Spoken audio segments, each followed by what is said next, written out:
Hello बच्चों। हमारा प्रश्न है समूह 14 के तत्वों के निम्नलिखित यौगिकों के महत्वपूर्ण गुणधर्मों का वर्णन कीजिए। ऑक्साइड।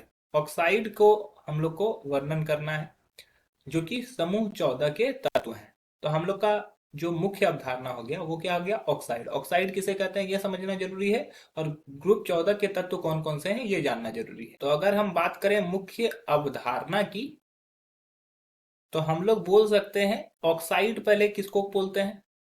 ठीक है। तो अगर कोई तत्व ऑक्सीजन से रिएक्ट करता है तो उसको उस तत्व का ऑक्साइड कहते हैं। अगर कोई तत्व ऑक्सीजन, ऑक्सीकरण संख्या कितना होता है, से क्रिया करता है तो उस तत्व का ऑक्साइड कहलाता है। उस तत्व का ऑक्साइड कहलाता है। जैसे मान लो कि कार्बन है, ऑक्सीजन से रिएक्शन कर लिया, कार्बन डाइऑक्साइड बना लिया। ठीक है। तो अब ऑक्साइड के साथ क्या है कि अब समूह 14 को हम लोग को समझना है कि समूह 14 क्या है। तो समूह 14 के बारे में अगर हम लोग समझें तो समूह 14 में जो तत्व हैं वो कार्बन, सिलिकन, जर्मीनियम, टीन और लेड। ये ऑक्सीकरण संख्या की बात करें समूह 14 की, तो ऑक्सीकरण संख्या जो होती है वो +2 और +4 होती है। ठीक है।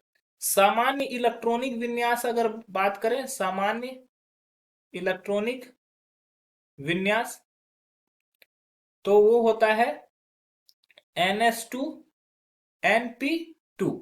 इसमें क्या होता है, ग्रुप 14 में अक्रिय युग्म प्रभाव होता है।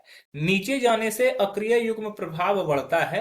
तो नीचे में क्या होगा, नीचे में +4 ऑक्सीकरण अवस्था नहीं अस्थाई होगा, जबकि +2 ऑक्सीकरण अवस्था अस्थाई होगा। अगर यहां पर बात करें, चूंकि ऑक्सीजन का -2 होता है, अगर ये ऑक्साइड बनाएगा तो ये क्या बनाएगा, SO2, SiO2, GeO2, SnO2 और PbO2।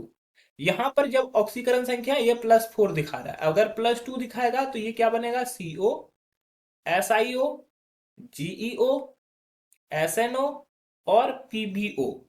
अगर बात करें यहां पर PbO2 और PbO की, तो PbO अधिक अस्थाई है, इससे अधिक अस्थाई है। ये अस्थाई, ये अस्थाई। क्यों? क्योंकि हम लोग जानते हैं कि जब नीचे के तत्व होते हैं उसका ऑक्सीकरण संख्या 2 में वो ज्यादा अस्थाई होता है। ऑक्सीकरण संख्या 2 ही क्यों दिखाता है, क्योंकि अक्रिय युग्म प्रभाव होता है। नीचे जाने पर ये S के जो इलेक्ट्रॉन होंगे वो बंद बनाने में सहायक नहीं होंगे, वो वहां पर भाग नहीं लेगा। अतः यहाँ पर ऑक्सीकरण अवस्था 2 ही अस्थाई होगा, इसी वजह से ये ज्यादा अस्थाई है। और यहाँ पर ये ज्यादा अस्थाई है। तो ऊपर से नीचे जाने पर अस्थायित्व क्या होता है, घटता है। ऊपर से नीचे जाने पर क्या होता है, अस्थायित्व, अस्थायित्व घटता है। तो ये हो गया हमारा ऑक्साइड। आशा है कि आपको समझ में आया होगा। धन्यवाद।